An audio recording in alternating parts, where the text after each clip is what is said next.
Long before Rome had a name, before Greece raised its first marble temple to the gods, human beings were already living in the river valleys of Bosnia, leaving behind traces so old they feel like whispers from another world.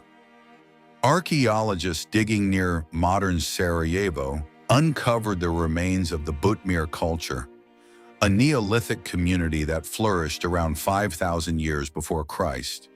These early farmers shaped pottery of astonishing delicacy, etched with spiral patterns so precise, so geometric, that they still look startlingly modern to eyes 7,000 years removed from the hands that made them. They settled along the Miljacka River, planted wheat, raised livestock, and built a quiet, communal life in the shadow of the mountains, content in a world they could never have imagined would one day become one of the most fought-over patches of ground in Europe. By the Iron Age, a new people had risen from these same ancient populations, the Illyrians, a fierce confederation of tribes stretching from the Adriatic coast deep into the highlands of the Western Balkans. They were warriors and traders both, skilled metalworkers who forged weapons and ornaments, and stubborn defenders of their mountain strongholds. They built hill forts on nearly every high point in Bosnia, positions so shrewdly chosen for defense that later civilizations and even modern armies returned to the very same heights centuries afterward. The Illyrians left no writings of their own. What we know of them comes mostly through the eyes of the Greeks and later the Romans, who feared them and admired them in equal measure. Greek historians describe the Illyrian tribes as unpredictable and fiercely independent, people willing to raid Greek coastal colonies one season while maintaining intricate trade networks that carried Mediterranean goods deep into the Balkan interior the next. That tension between stubborn local independence and openness to outside influence became something like a genetic trait, passed down through generations, a rhythm this land itself seemed to insist upon. It was this very Illyrian stubbornness that first drew the attention of a rising Mediterranean superpower. Rome, expanding relentlessly along the Adriatic, found in the Illyrian tribes an obstacle that refused to yield.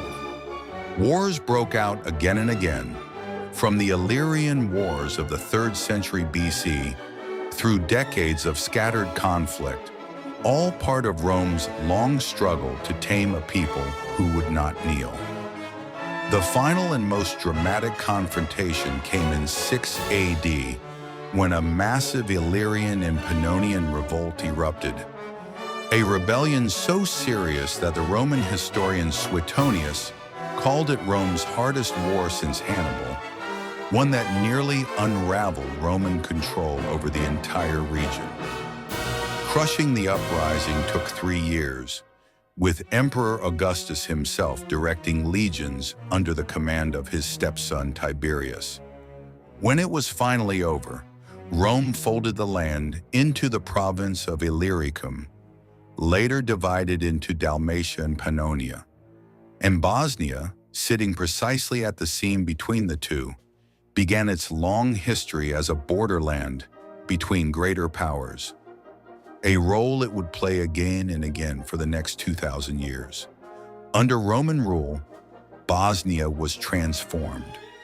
Roads were cut through the mountains, linking the interior to the Adriatic coast and, from there, to Rome itself. Mining towns rose to extract the silver, iron, and lead hidden in the hills, while villas, bathhouses, and Roman forums appeared in the valleys, standing near temples to Roman gods not far from the older Illyrian shrines they had displaced. Perhaps the region's most extraordinary gift to the empire was Diocletian, born near Dalmatia in the mid-3rd century AD, a man of humble provincial origins who rose to the imperial throne and ultimately reorganized the entire Roman world, dividing it administratively into East and West. A division whose echo, strangely enough, ran along nearly the same cultural and religious fault line that would one day cut directly through Bosnia. When the Roman Empire formally split in 395 AD, the border between its eastern and western halves ran almost precisely through the Balkans, and Bosnia found itself sitting exactly on that seam, pulled at once by Rome and by Constantinople. It was a geographic accident, but its consequences would echo for 15 centuries. Roman power gradually weakened under the pressure of migrating peoples. Goths surged forward in waves through the 4th and 5th centuries, and the old Roman order in the Balkans slowly crumbled. Then, from around the 6th century, a new wave of migration reshaped the region entirely: the Slavs. Slavic tribes moving south from beyond the Carpathians settled across the Balkans in wave after wave, mixing with the older Illyrian and Romanized populations, displacing some and absorbing others. By the 7th century, Slavic language, custom, and social structure had come to dominate the region that would become Bosnia, though traces of Illyrian blood and ancient place names lingered beneath the surface of this new culture, like sediment under a riverbed. Bosnia, as a distinct entity, began to take shape, not yet a kingdom, but a patchwork of Slavic tribal lands caught between the Byzantine Empire to the southeast and the rising power of the Franks, and later the Hungarians, to the northwest. Once again, this land found itself caught between two worlds, a position that seemed almost written into its fate. Out of this patchwork of Slavic lands, a distinct Bosnian identity slowly emerged during the early Middle Ages, rooted in the fertile valley of the Bosna River, the very river that eventually gave the country its name.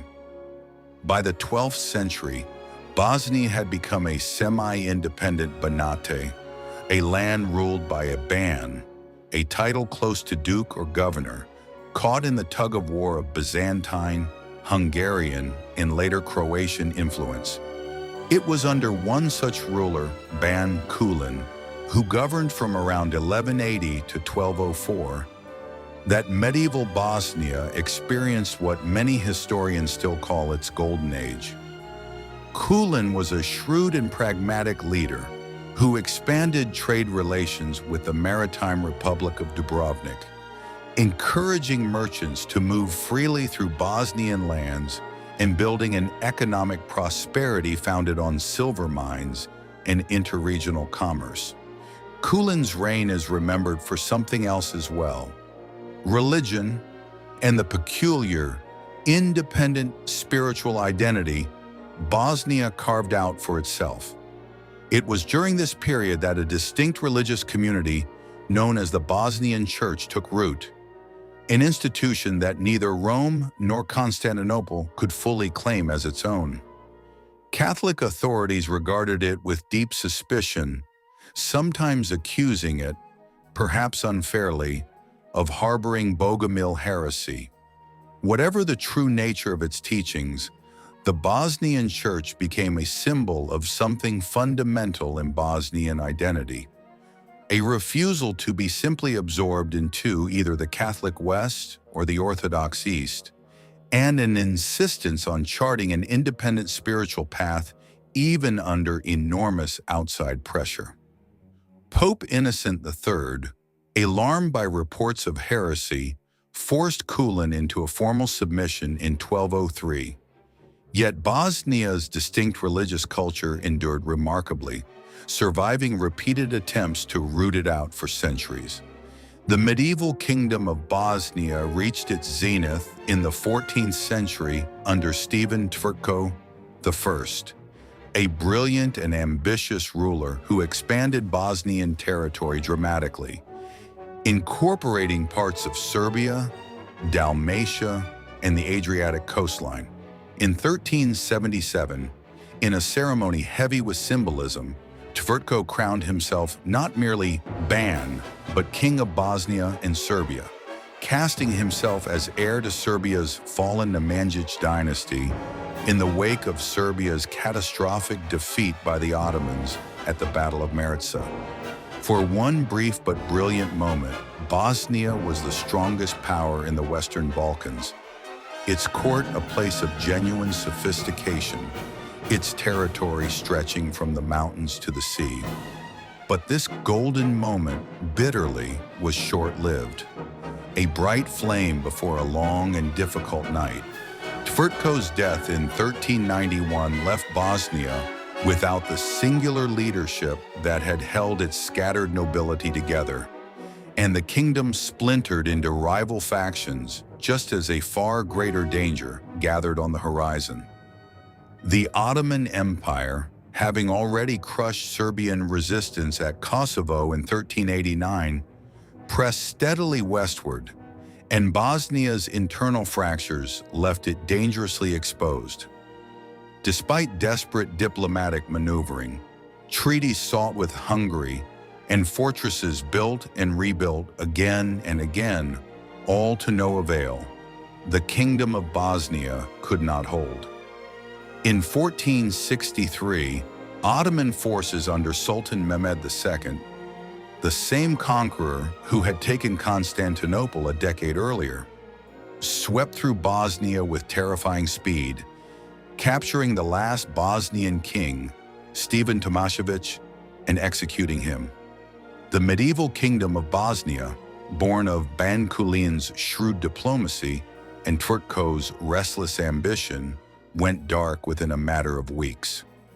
What followed, however, was no simple erasure, but a profound and unexpected transformation. Under 4 centuries of Ottoman rule, Bosnia became something genuinely unique in the world.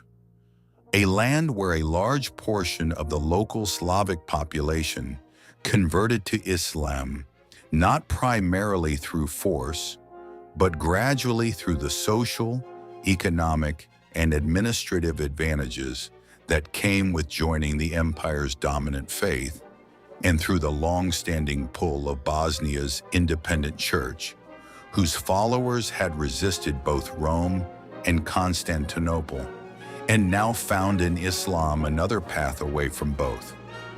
Bosnian Muslims, alongside Bosnian Catholics and Orthodox Christians, and a small but historically significant community of Sephardic Jews who arrived after their expulsion from Spain in 1492, wove together a society of remarkable religious diversity, layered within the very same cities and even the same streets. Sarajevo itself blossomed under Ottoman patronage into a magnificent regional capital, filled with mosques, covered bazaars, caravans and public baths. Its skyline so dense with minarets that travelers called it the Damascus of the North, while Catholic and Orthodox church bells rang out just streets away. A daily and extraordinary harmony of faith that lived side by side for centuries. This was no untroubled paradise. Ottoman rule brought heavy taxation, occasional brutal repression, and a rigid social hierarchy that placed Muslims above other faiths. But it ultimately produced an urban, multi-voiced culture found nowhere else in Europe in quite the same form, planting the seeds of a multicultural identity that centuries later would become both Bosnia's greatest pride and its deepest wound. The diplomatic settlement that emerged from the Congress of Berlin in 1878 handed Bosnia and Herzegovina not to independence, but to a new occupying power, the Austro-Hungarian Empire. Officials from Vienna arrived with a philosophy of governance utterly different from their Ottoman predecessors, obsessively modern, bureaucratic, and determined to showcase Bosnia as proof of the Habsburg civilizing mission. Roads, railways, and schools were built at a striking pace, Sarajevo, remarkably early by regional standards, gained electric street lighting and an active tram network. New Austro-Hungarian government buildings in an ornate imperial style rose beside mosques and bazaars left over from the Ottoman era, creating the same strange, layered architectural identity that still defines Old Sarajevo today. But modernization did not resolve Bosnia's underlying tensions. It merely dressed them in new clothes. The formal annexation of Bosnia by Austria-Hungary in 1908 enraged Serbian nationalists, who considered Bosnia, with its significant Orthodox Serb population, rightfully part of a future, greater Serb-centered state. Secret nationalist societies began to organize, calling idealistic and often desperately poor young men from among Bosnian Serbs to revolutionary purpose. And the tension between imperial control and nationalist longing wound tighter by the day, like a wire twisting toward a breaking point. On the morning of June 28, 1914, Archduke Franz Ferdinand, heir to the Austro-Hungarian throne, arrived in Sarajevo with his wife Sophie for a formal visit. A visit whose timing, with bitter irony, coincided with the anniversary of Serbia's defeat at Kosovo in 1389, a date heavy with symbolic weight for Serbian nationalists. Along the motorcade route, a small group of young conspirators, members of the secret society Young Bosnia, waited armed and ready to strike at the empire they despised. A first bomb attack failed, wounding bystanders but missing the Archduke, and in the chaos that followed, the royal car, by sheer twist of fate, took a wrong turn. It passed directly in front of a grocery store where one of the conspirators, a 19-year-old named Gavrilo Princip, happened to be standing. In a moment that would rewrite the history of the entire world, Princip stepped forward and fired 2 shots. Franz Ferdinand and Sophie both died almost instantly. This assassination, born of the same tangled layers of empire, religion, and nationalist grievance in Bosnia, triggered exactly the chain reaction that Europe's fragile system of alliances had quietly been building toward for years. Austria-Hungary's ultimatum to Serbia, Russia's mobilization in Serbia's defense, Germany's alliance with Austria-Hungary, France's alliance with Russia, and Britain's commitments to France and Belgium. The dominoes fell one after another until, within a matter of weeks, the entire continent was plunged into the First World War. It is a strange and heavy burden for any small country to carry, that the spark of a war which sent 17 million people to their deaths was struck on a single street corner in Sarajevo by a young man whose grievances ran deep into Bosnia's long and complicated history of occupation and identity.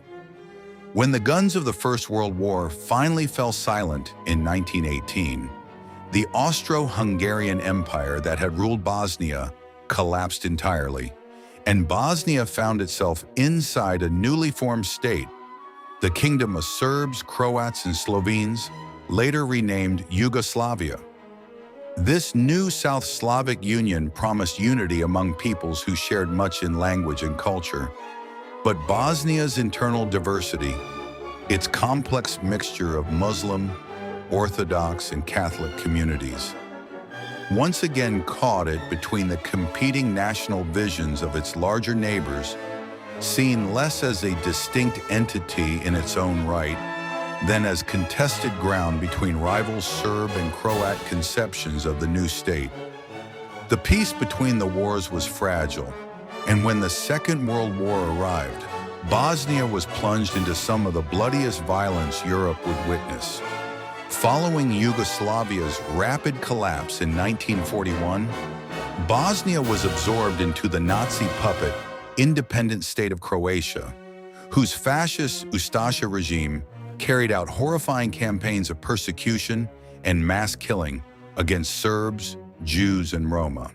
At the same time, Bosnia became one of the most active theaters of resistance in occupied Europe. The communist partisans of Josip Broz Tito, drawing fighters from across all of Bosnia's communities, waged a brutal guerrilla war against both the Axis occupiers and rival nationalist factions. It was in the Bosnian town of Jajce that, November 1943, Tito's partisans held a historic assembly and declared the foundations of a new federal Yugoslavia, one that, crucially, recognized Bosnia and Herzegovina as an equal republic in its own right, not territory to be divided among its neighbors, a recognition the Bosnian people had fought for with their own blood. Under the shadow of Tito's post-war socialist Yugoslavia, Bosnia experienced decades of relative peace and a genuine, if imperfect, convergence of its peoples. Industrialization brought factories and new jobs. Sarajevo grew into a modern, cosmopolitan city, and intermarriage among Bosnian Muslim, Serb, and Croat communities, especially in urban centers, became increasingly common, producing a generation that often simply thought of itself as Yugoslav. Its older religious and ethnic boundaries softened under decades of shared socialist identity and an absence of war. The world witnessed this multicultural success story in February 1984, when Sarajevo hosted the Winter Olympic Games. The very mountains where Illyrian tribes had once built their forts now filled with skiers and joyful crowds from around the globe. Minarets, church steeples, and modern Olympic venues all pictured together in the same proud photographs. For a moment, it seemed as though Bosnia's ancient tensions had truly, finally subsided. But that moment did not last. Tito's death in 1980 removed the singular authority that had kept Yugoslavia's competing nationalisms in check. And over the following decade, economic crisis and the slow erosion of communist authority brought old ethnic and nationalist grievances, never truly extinguished, roaring back to the surface with frightening speed. As Yugoslavia's disintegration began in 1991, with Slovenia and Croatia declaring independence amid brief but bloody conflicts, Bosnia and Herzegovina confronted an agonizing dilemma.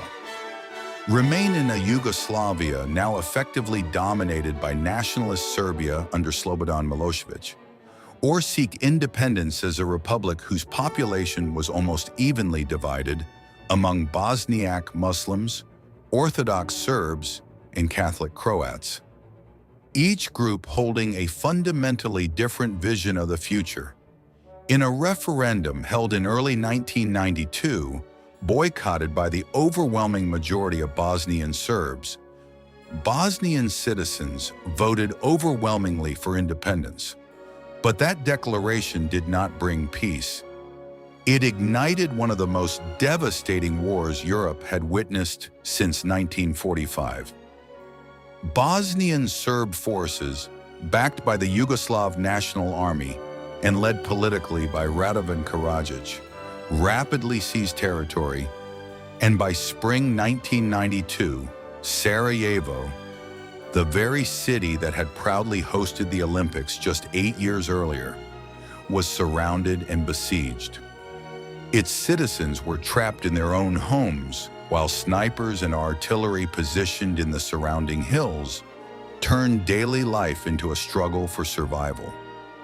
The siege of Sarajevo lasted nearly 4 years, the longest siege of a capital city in modern warfare, a period in which residents queued for water and bread under sniper fire.